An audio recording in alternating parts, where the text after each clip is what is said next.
Nem sempre, ou quase sempre, os acontecimentos das nossas vidas não correspondem ao esperado, às nossas expectativas.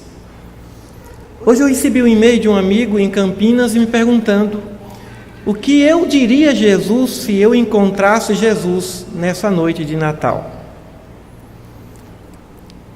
Agradeceria.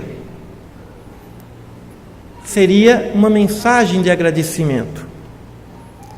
Mas também seria, depois do agradecimento, um momento de questionamento. Quando o apóstolo Paulo perguntou a Jesus: Senhor, o que queres que eu faça? Ele queria se alinhar perfeitamente à vontade de Deus. Mas nem sempre as coisas acontecem do jeito que nós programamos. José e Maria, quando saíram de Nazaré até Belém, para que pudessem atender às exigências do Império Romano, que naquele tempo praticava o recenseamento, não esperavam que na querida Belém, na pequena Belém, não tivesse uma hospedaria para uma mulher grávida e um viajante. Eles não esperavam que pudesse ser uma caverna, um lugar onde os animais eram abrigados, o lugar destinado ao nascimento do Messias esperado, do Rei dos Reis. Depois, nem o próprio José poderia imaginar que, sendo noivo de Maria, teria a sua noiva grávida sem a sua interferência, a ponto de pensar em não desposar Maria, porque as coisas não aconteceram do jeito que ele preconizou, do jeito que ele programou. Jesus vem ao mundo e depois tem que sair dali em fuga para viver os seus primeiros anos nas terras de Moisés, no Egito, e segundo alguns historiadores, em Heliópolis. Evidente que não foi isso que Maria esperava. Esperava voltar a Nazaré, junto aos seus familiares, e cuidar do seu filho especial, do seu filho missionário, do seu filho anunciado pelo anjo Gabriel. Então Jesus ficou alguns anos no Egito e depois foi a Nazaré. Então as coisas não aconteceram conforme se esperava. O próprio mestre não esperava começar sua vida nas bodas de Caná, transformando água em vinho, porque o vinho havia acabado. Ele mesmo questionou a mãe: mas não é a minha hora? E depois atendeu o pedido da mãe. Afinal de contas, uma festa judaica que durava 7 dias não poderia terminar sem o vinho. O vinho que simboliza a alegria de viver, e a água simboliza a vida. O próprio mestre disse que não veio fazer a sua vontade, mas a vontade do Pai. Então nós vivemos no mundo, e quando escolhemos viver nesse mundo e viver nessa época, é evidente que nós vamos entender que as coisas não vão sair do jeito esperado. Os filhos não virão do jeito programado. A nossa vida, a cidade na qual vivenciamos, a sociedade na qual experimentamos a nossa existência, não ocorre, nada disso acontece do jeito que nós esperamos. Então, nós aqui estamos e perguntaríamos a Jesus: Senhor, o que queres que eu faça? Mas na verdade nós teríamos uma outra pergunta a fazer: Senhor, o que eu estou fazendo é o que eu tenho de fazer? É o que eu vim para fazer? Muitos questionam e dizem: os animais já vêm com seu DNA, ou já vêm com suas determinações, com seus destinos. E nós? Temos os nossos destinos ou nós criamos os nossos destinos? É evidente que as duas coisas. Nós organizamos os nossos destinos por meio das nossas escolhas, por meio dos nossos talentos. Os nossos talentos determinam também por si só os nossos destinos. O talento do escritor, do orador, do mecânico, o talento do profissional, do empresário. É evidente que o talento de cada um de nós, as nossas virtudes, determinarão também as nossas escolhas. E estamos presos às nossas escolhas. Nós vamos sofrer as consequências das nossas escolhas. Nós vamos sofrer os efeitos das nossas escolhas. Então, as nossas escolhas determinarão os nossos destinos. Mas existem destinos que não são traçados por nossas escolhas, mas pelas escolhas da nossa sociedade, dos governos, pelas escolhas dos ambientes nos quais nós estamos inseridos, das nossas famílias, por exemplo. Será que se Beethoven vivesse, nascesse e vivesse na África, seria Beethoven? Evidente que não. Ele seria um excelente batedor de tambor, mas não seria o grande autor, compositor da 9ª Sinfonia. Então a sociedade, o meio no qual estamos inseridos, também determinará a nossa vida, a nossa existência. Mas é evidente que, mesmo diante do inesperado, mesmo diante dos imprevistos, nós temos uma escolha: a fidelidade às leis cravadas em nossas consciências. E que não se fale, conforme alguns filósofos, em consciência confusa. Outro dia estudamos um filósofo em que ele questionava e falava de uma consciência confusa. É perfeitamente compreensível que a consciência confusa é aquela que não está perfeitamente alinhada às leis do nosso Pai. Mas é como Allan Kardec mesmo nos traz: as leis divinas estão escritas em nossas consciências. A questão é como seguir essas leis, como orientarmos dentro das nossas capacidades, do nosso livre-arbítrio, o nosso destino e a nossa vida. Se um Espírito viesse até nós, se Jesus viesse até nós e dissesse para cada um de nós: siga o seu caminho, do jeito que você está fazendo certo. Esse é o seu destino, essa é a sua missão, essa é a sua tarefa. Evidente que nós ficaríamos felizes, sairíamos dali extremamente alegres. Afinal de contas, estamos fazendo a vontade do Pai, como marido, como mulher, como filho, neto, avô, avó. Estamos aqui cumprindo a nossa missão da forma como Deus quer.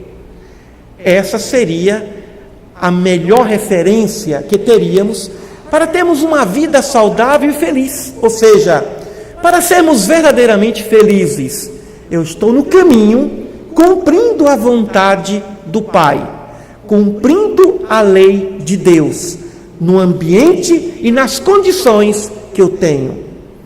Mas muitos de nós ficamos inquietos, porque nós tomamos como referências exemplos, e muitas vezes esses exemplos nos perturbam e nos inquietam. Nem todo mundo veio para ser o apóstolo Paulo, que andou 20.000 quilômetros andando a pé para levar a mensagem do cristianismo, ou a mensagem da Boa Nova, a todo canto, a toda a terra. Evidente que nós não poderíamos tomar o exemplo de Francisco de Assis, abandonarmos tudo e dizermos: agora a pobreza extrema, agora uma vida de total pobreza, de abstenção total, agora eu não vou me casar, eu vou ter uma vida de total renúncia. E nós nos perguntaríamos, seria esse o caminho? O caminho, por exemplo, de Santo Agostinho, o caminho de São Tomás de Aquino. Quando nós observamos os exemplos, nós temos que entender que esses exemplos servem de referência, mas não de seguir o caminho que o outro seguiu. Nós temos que ter a vida de Santo Agostinho, ou de Madre Teresa de Calcutá, porque eles estavam em seus caminhos, em seus ministérios, e cumpriram bem suas missões. Quantas pessoas que não se encontram nas enciclopédias, que não são famosas, que não recebem prêmios, que a gente digita no Google, não aparece absolutamente nada, e que cumprem seus destinos, tais quais Madre Teresa de Calcutá, tais quais Irmã Dulce, tais quais Chico Xavier. Chico Xavier, um exemplo de quem cumpriu fielmente a sua missão. Não foi o grande viajante Divaldiano, não veio para edificar instituições, muito pelo contrário, ele edificou uma instituição tão singela, mas ele focou naquilo que ele deveria fazer, cumpriu fielmente a sua missão como médium, e evidente, como médium fiel aos princípios do cristianismo e da doutrina espírita, não se desviou. Por isso que o exemplo que nos causa admiração poderá não ser o nosso caminho, a nossa vida, e isso nos deixa inquietos, porque nós pensamos, não, Madre Teresa de Calcutá é muito mais evoluída do que eu não tenho nível para fazer o que Madre Teresa de Calcutá fez. Pois bem, muitos de nossos avós, bisavós, foram tão grandes como Madre Teresa de Calcutá. Não saiu de sua cidade para socorrer doentes, mas foi fiel no socorro aos seus doentes, seus familiares, seu esposo, seus filhinhos, portadores de deficiência. Foram Madre Teresa no seu lugar, no seu ambiente, na sua cidade. Então nós nos perguntamos muitas vezes, diante das nossas inquietações existenciais, eu estou cumprindo minha missão? Quando Maria sentiu a falta de Jesus, Jesus tinha 12 anos, e ao retornar de Jerusalém para Nazaré, sentiu a falta do menino, e foi encontrar o menino no templo em Jerusalém, causando surpresa aos doutores da lei, aos sacerdotes. Evidente que Jesus teve livre acesso, afinal de contas ele era sobrinho do grande sacerdote Zacarias, que pertencia à turma de Abias. Ele tinha livre acesso ao templo, e lá, aquele menino prodígio recebia perguntas e ele dava as respostas, causando surpresa. E quando recebeu a reprimenda da sua mãe: meu filho, nós todos estávamos preocupados. Minha mãe, eu vim cuidar das coisas do pai. Mas não se tem notícia depois disso. Depois disso, ele aparece já homem, cuidando do início da sua missão. Lucas diz que ele tinha cerca de 30 anos. Então, naquele momento, Maria passou uma mensagem para ele: ainda não é a hora, é preciso que chegue o seu tempo. E Jesus, não se tem notícia, não retornou mais ao templo de Jerusalém para prosseguir, surpreendendo os doutores da lei. Evidente que por onde ele passasse, ele teria que se desenvolver e cumprir. Não há como apagar o sol, não há como impedir que uma luz se manifeste. Isso é prova. Jesus, muito antes das bodas de Caná, já demonstrou os seus poderes de cura. Por que Maria chegaria ao seu filho e diria: acabou o vinho? queria dele dinheiro para comprar vinho em Caná? É porque não tinha mais vinho na cidade. Não foi falta de dinheiro, foi falta de vinho. Quando Maria disse para o menino, para o garoto, para o jovem de 30 anos, acabou o vinho, é porque acabou o vinho em toda Caná. Não tinha mais onde buscar vinho. Mas e por que ela falou isso para ele? Se não tinha mais onde comprar vinho. Jesus não tinha dinheiro para comprar vinho. E por que Maria foi até ele com esse recurso extraordinário? É porque sabia que ele tinha poder. Sabia que ele tinha poder. Poder de fazer o quê? De arrumar vinho de alguma forma. Sabia que ele tinha poder de transformar água em vinho. E foi isso que ela pediu para ele. E aí ela disse, o único evangelho, a única linha evangélica da Mãe Santíssima: fazei tudo o que ele vos disser. Faça tudo o que ele disser, porque ele sabe. Eu conheço desde a infância.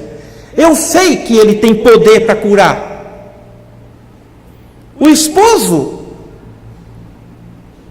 de Joana de Cusa, muita gente foi buscar Jesus para a cura pela primeira vez, porque sabia que desde a infância Jesus curava. Só que os evangelhos não narram isso. Maria conhecia os poderes do seu filho, mas não chegou a hora. Os evangelistas não narram esses acontecimentos, essas curas, esses sinais, a não ser depois das bodas de Caná. E por isso que o apóstolo João afirma que o mundo não caberia de livros se fosse possível narrar todas as curas de Jesus, todos os sinais de Jesus. Mas Jesus sabia que ele não veio transformar água em vinho. Ele também não veio para curar. Ele mesmo disse: se eu não operar esses sinais, ninguém acredita na minha mensagem. Se não houver cura, ninguém entenderá ou aceitará o perdão das ofensas, o amor aos inimigos, por exemplo.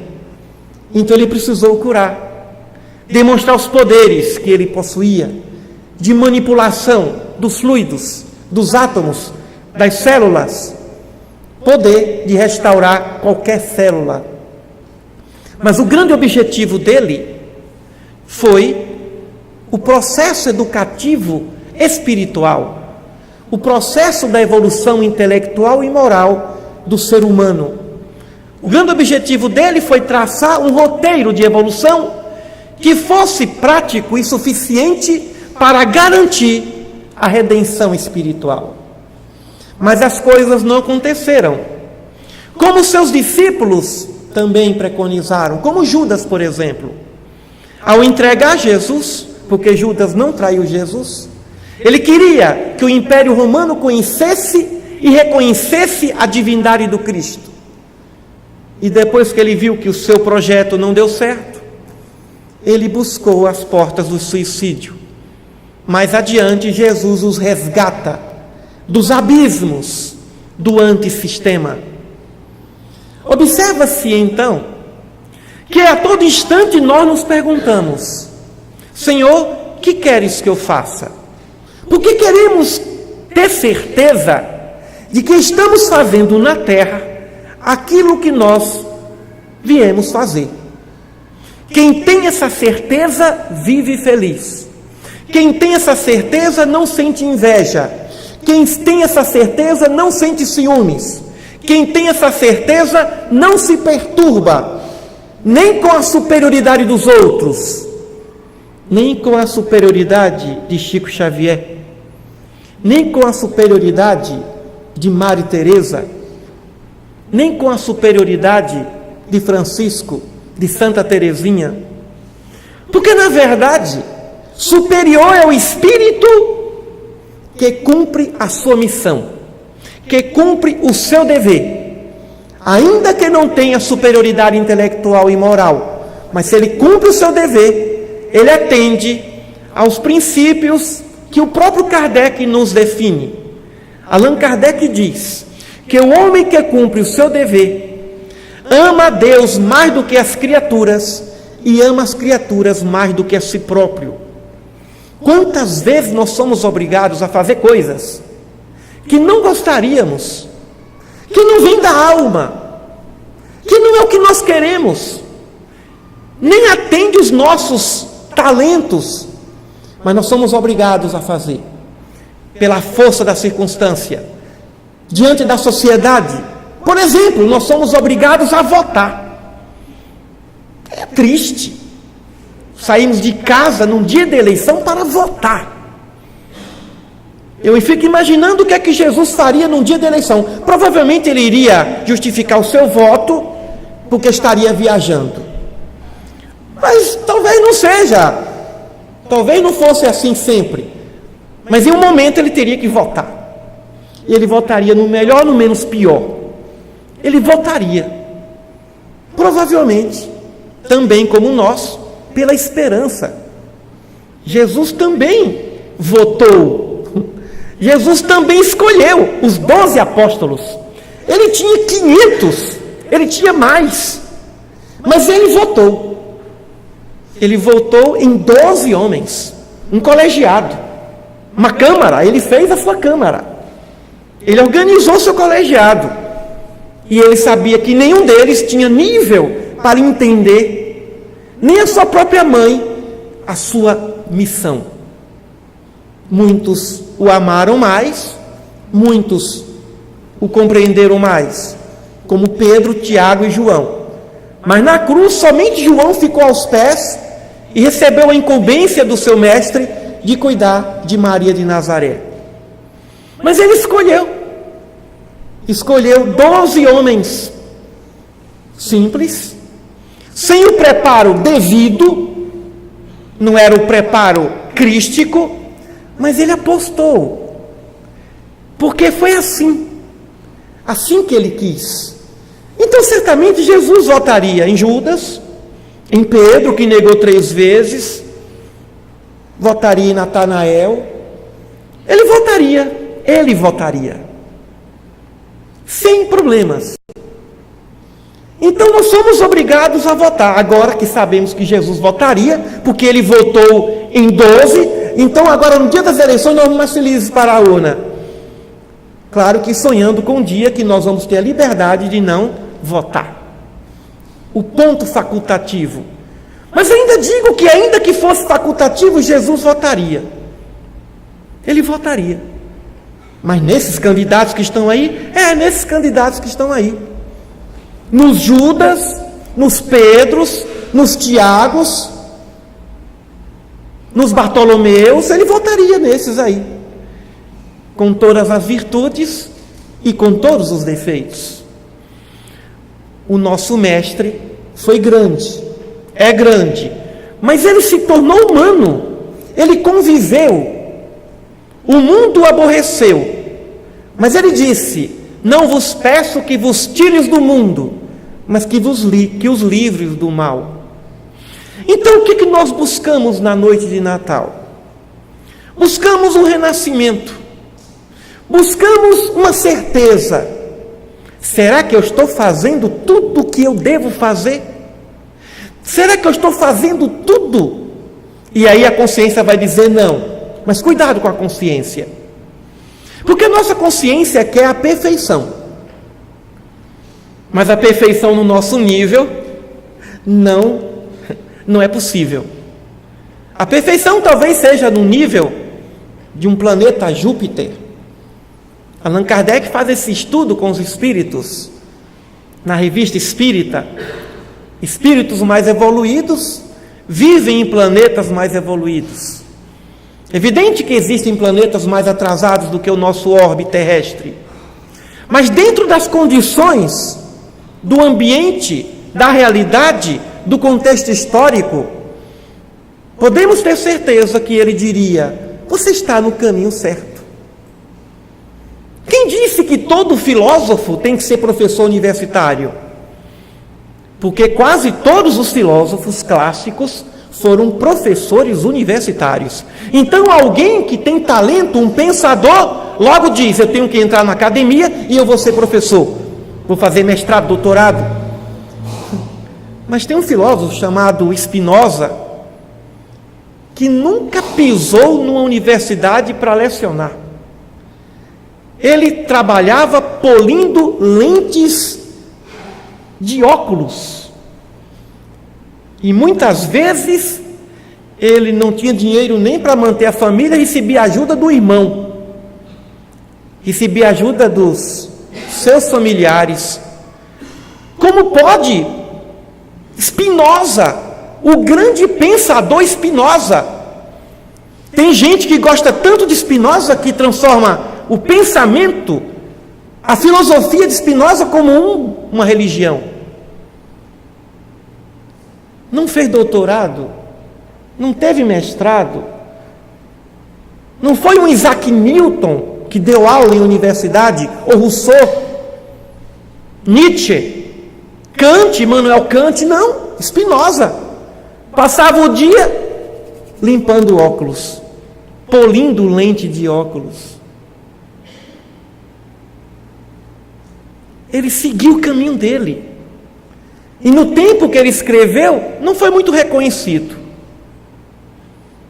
O pintor Van Gogh nunca vendeu uma tela, a não ser para o seu próprio irmão, que comprava, porque ele, como pintor, não se mantinha.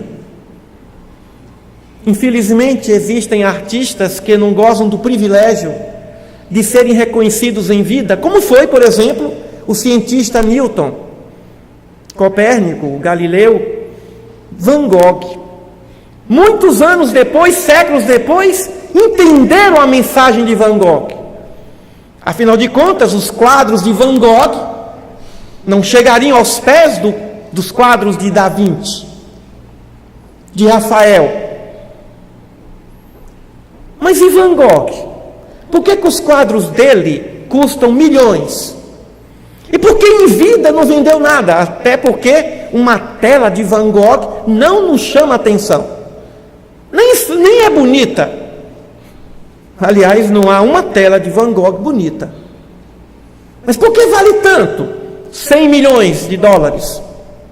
Porque Van Gogh não veio para ser um pintor de telas.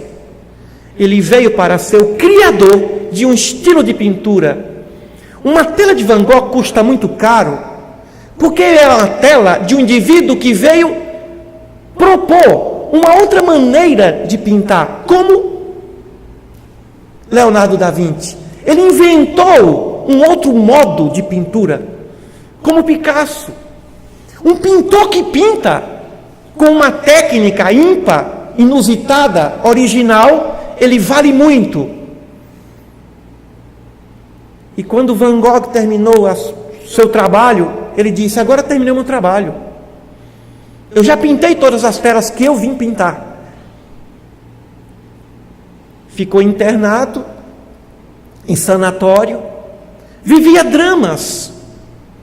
E inclusive a frustração de não ver seu trabalho reconhecido pela sociedade. Mas quando a obra é de Deus, em algum momento, alguma geração vai reconhecer.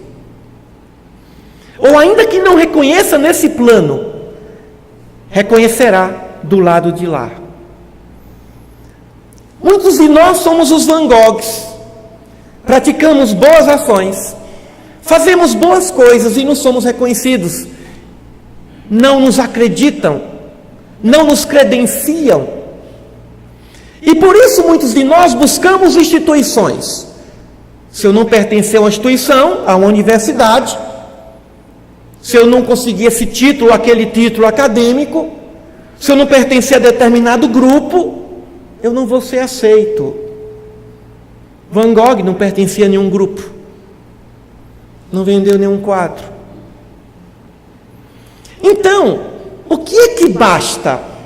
O que é que solucionará o nosso Natal?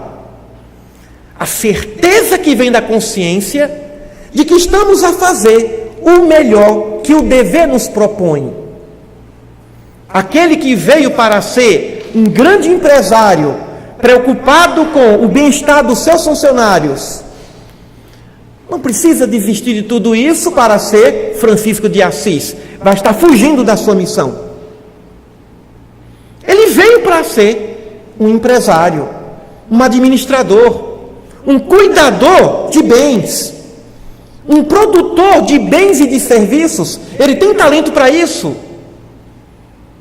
Pedro foi um empresário.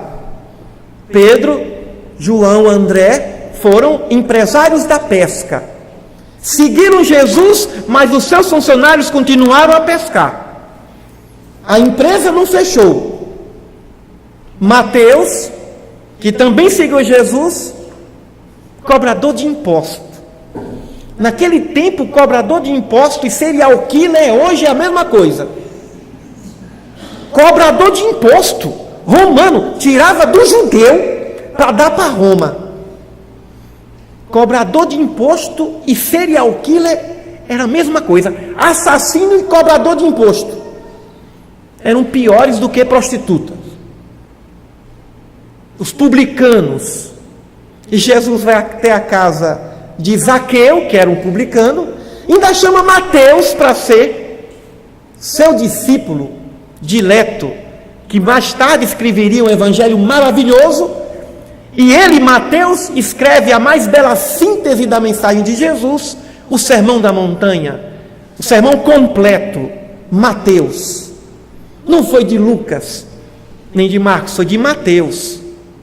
Então, meus queridos, o que nós queremos perguntar a Jesus? Senhor, eu estou no caminho certo? Senhor, nessa minha posição, eu estou fazendo o que eu devo fazer?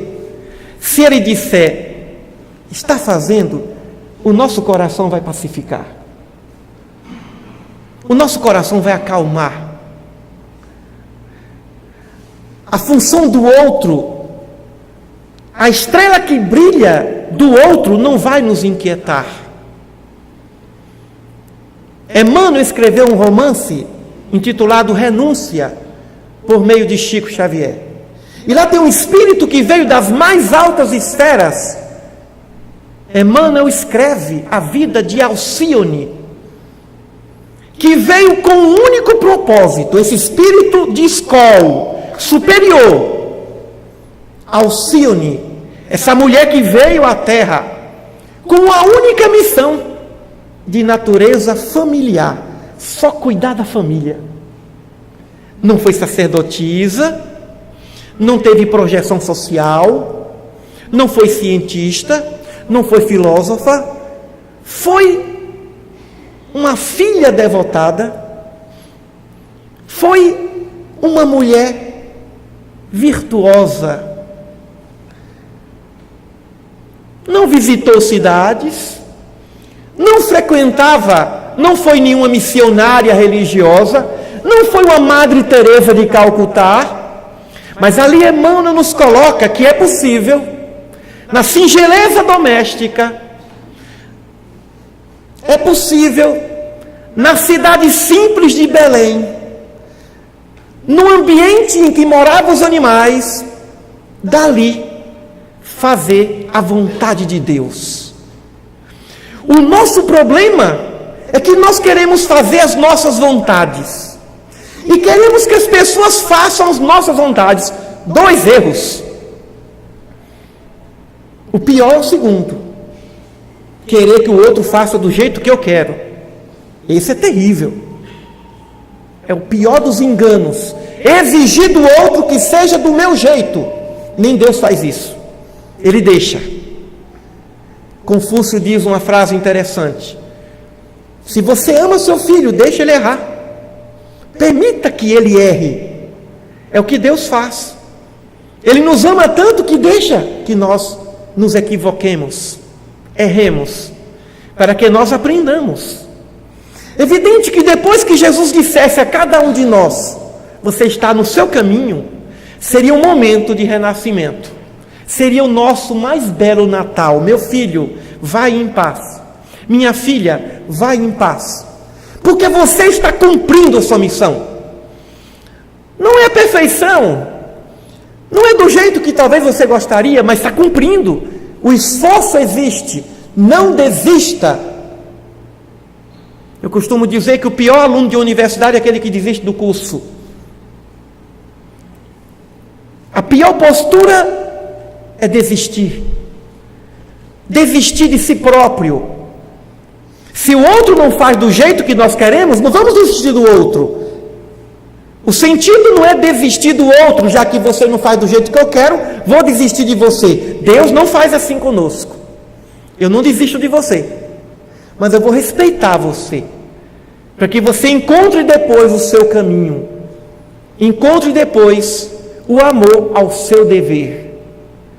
Então existem muitas Madres Teresas, existem muitos Chico Xavier, existe muito espírito superior nas esquinas da vida, nos anonimatos da vida. É o lavador de carro, é a funcionária doméstica, é o jardineiro, é o operário que levanta 4 horas da manhã e vai dormir 1 hora, vivendo apenas no trânsito. São verdadeiros santos, verdadeiros gênios, verdadeiros heróis. O que é que nós aprendemos com o Natal de Jesus? É que precisamos renascer a todo instante para os nossos deveres. Antes de qualquer coisa, Jesus veio cumprir o seu dever. Ora,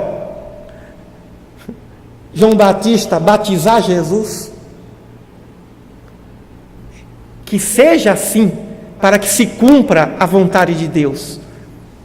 Então, em João, resolve batizá-lo. Ou seja, o gesto simbólico de renascimento. O gesto simbólico. Jesus não precisava de ser anunciado por João Batista, mas ele fez assim, para cumprir. Jesus não precisava, depois que transformou água em vinho, pedir para que o chefe do cerimonial provasse o líquido. Ora, qualquer um de nós aqui, depois que transformar água em vinho, passa para todo mundo, porque eu sou o milagreiro. Mas não, ele preferiu humildemente respeitar a hierarquia, porque naquela festa de casamento a autoridade maior era do chefe do cerimonial, do chefe do banquete. E o chefe do cerimonial não entendeu, mas por que o bom vinho está sendo servido agora? Geralmente o bom vinho é servido primeiro. Vocês não cumpriram, não me obedeceram. Ele não veio para transformar água em vinho, mas quando transformou no mais belo vinho. Eu sei que muitos de nós fazemos coisas diuturnamente que não é o que nós gostaríamos. Por exemplo, enxugar prato, lavar prato, enxugar prato. Comer é bom, fazer a comida é uma coisa maravilhosa, a cozinheira, o masterchef. Mas lavar o prato, lavar a louça, varrer a casa, coisas singelas, limpar o móvel. Ah, mas eu não vim para isso. Se não tiver outro jeito, você veio para isso, é para você. Não encontrou uma funcionária doméstica, então é você. Agora, a bola veio para você. É sua missão. Eu reencarnei para lavar prato. Pois é. Reencarnou para lavar prato. Eu conheci um juiz, o doutor Aderi Coelho, que não ia para o fórum sem antes lavar o prato. Você ia na casa dele, ele estava de avental, de terno e gravata e avental. E fala, um momentinho que daqui a pouco eu estou indo para o fórum, estou só terminando de limpar a cozinha. Juiz de direito. Eu conheço uma juíza que faz a comida, ela pode comer onde ela quiser, mas ela faz a comida do seu amado, frequentadora dessa casa. Mas juíza, fazer comida, eu faço questão de fazer comida para o meu amado, para o meu esposo, mas não veio para isso, por que não? Ela gosta de cozinhar para o seu amado, e se ela não gostasse, aí com certeza ia almoçar todo dia em restaurante, aí tudo bem. E se não existisse restaurante, e se não tivesse uma cozinheira, aí veio para mim, agora eu vou ter que cozinhar.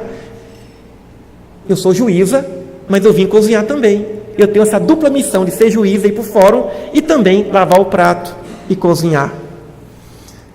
Depois dessas observações, meus irmãos, nós pensamos assim: na nossa singeleza, no dia a dia, o nosso Natal é o cumprimento do dever. E todas as vezes que nós fugimos do dever, nós sofremos. A causa maior do sofrimento humano é quando ele não cumpre o seu dever, faz o que não era para fazer, ainda que faça coisas lícitas. Quem faz o que não deve fazer, ainda que a ação seja lícita, está na contramão da sua encarnação. Mas quem não faz o que deve fazer, como por exemplo lavar o prato, se você deve fazer é para você. Se você não fizer, está contra a lei. Está na contramão do propósito de vida. Então, vamos pensar que nós estamos aqui na Terra tendo uma vida de simplicidade, mas temos uma vida de deveres. E aí nós descobrimos que o dever maior de todos nós é o dever moral, de amor, de misericórdia, a transformação mais profunda, o mais belo trabalho, a reforma interior. Construirmos em nós um santuário divino de amor, de perdão, de fé, de caridade. Por onde o amor passa, ele santifica. Ele santificou uma manjedoura. Ele santificou a cruz da ignomínia, que era o símbolo do que existia de pior no Império Romano. Mas depois que o amor foi pregado na cruz, a cruz se transformou num símbolo de redenção, de paixão, num símbolo sagrado para muitos cristãos. Por onde o amor passa, vai lavar o prato da melhor forma possível. O doce será chamado de cora coralina. Nenhuma doceira foi maior. Era o doce feito com amor. O que se faz com amor é perfeito. O que se faz com amor, ainda que não tenha aplauso de ninguém, ainda que ninguém reconheça, não se importe. O Natal de Jesus é fazer tudo com amor. E por isso que ele disse e agradeceu a Deus: Senhor, que bom que o Senhor escondeu isso dos doutores e revelou essas verdades às pessoas mais simples, mas às pessoas que amam. Então, aquilo que não amamos, trabalho que não é amado, dever que não é amado, ele deve ser reconstruído, ele deve ser reciclado pelo amor. Porque esse é o Natal de Jesus, a proposta de amor no nosso dia a dia, com as coisas mais simples, com os trabalhos mais singelos, no dia a dia, sempre pensando como Santa Teresinha de Jesus: nada te perturbe, nada te espante, tudo passa, só Deus não muda, a paciência tudo alcança, quem a Deus tem, nada lhe falta, só Deus basta. Como diz São João Evangelista, porque Deus é amor, só o amor basta. E onde há amor, não deve haver mais insegurança, angústia, depressão, incerteza, contrariedade, inveja, ciúme. Deve haver alegria profunda, deve haver segurança máxima, deve haver construção sólida no dia a dia, deve haver felicidade. Feliz Natal para todos. Muita paz.